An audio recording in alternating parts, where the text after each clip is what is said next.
Good evening friends. हम पढ़ रहे थे संसाधन एवं विकास। हमने कल पढ़ा था संसाधन क्या होते हैं और इनका विकास कैसे होता है और इसकी टाइप्स के बारे में पढ़ा था। कल हमने इसकी 2 टाइप्स के बारे में पढ़ा था। आज हम इसकी तीसरी टाइप्स के बारे में पढ़ेंगे, जो है स्वामित्व के आधार पर। स्वामित्व के आधार पर संसाधन क्या होते हैं? स्वामित्व का अर्थ होता है अधिकार होना। यहाँ पर व्यक्तिगत संसाधन क्या होते हैं? मतलब किसी एक निजी व्यक्ति का अधिकार होना। हम देखते हैं कि गाँव में या शहरों में कुछ लोगों के पास कुछ भूमि होती है और कुछ भूमिहीन होते हैं।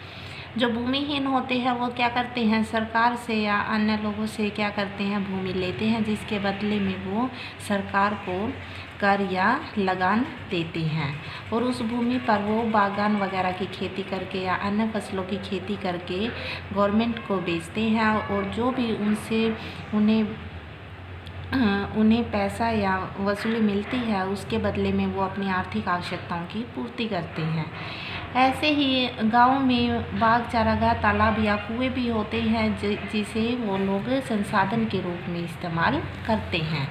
आगे है सामुदायिक स्वामित्व वाले संसाधन। यहाँ पर सामुदायिक स्वामित्व वाले संसाधन, यहाँ पर व्यक्तिगत किसी एक निजी व्यक्ति या उसका परिवार का अधिकार होता है। यहाँ पर गांव में पूरे समुदाय का हक होता है।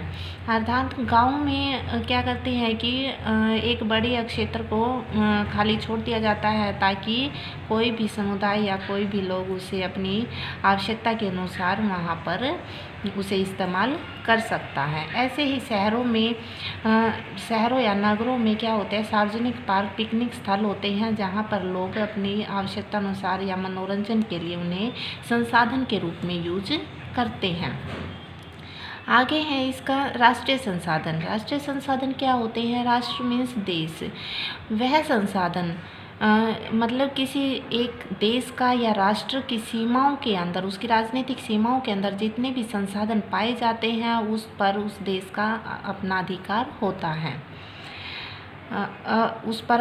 होता है। और वह देश, उस देश को यह अधिकार, उस देश की गवर्नमेंट या मतलब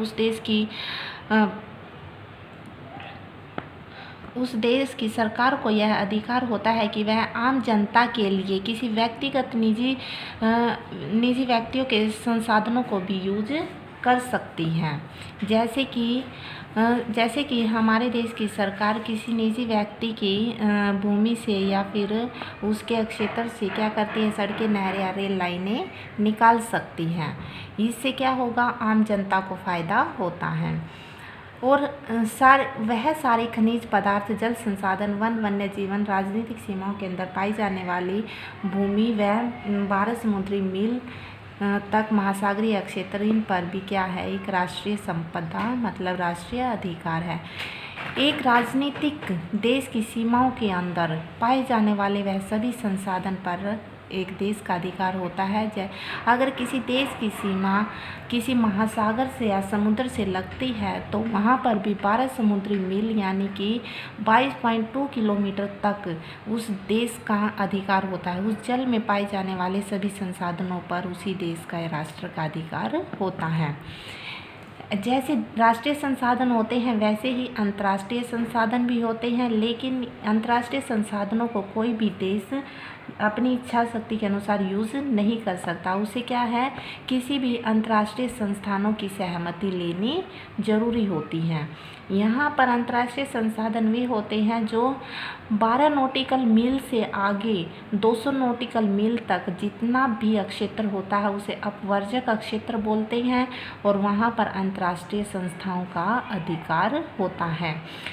कोई भी देश ये अंतर्राष्ट्रीय संस्थाओं की सहमति लेकर ही उन संसाधनों का यूज कर सकता है। लेकिन हमारे भारत देश को जो तमिलनाडु के कन्याकुमारी से हिंद महासागर का हिस्सा लगता है और वहाँ पर अपवर्जक आर्थिक क्षेत्र में अपवर्जक आर्थिक क्षेत्र से दूर हिंद महासागर में भारत को मैंगनीज ग्रंथियों का खनन करने का अधिकार है। आगे हम पढ़ेंगे विकास स्तर के आधार पर संसाधन क्या होते हैं। विकास स्तर के आधार पर संसाधन मीन्स संभावित संसाधन।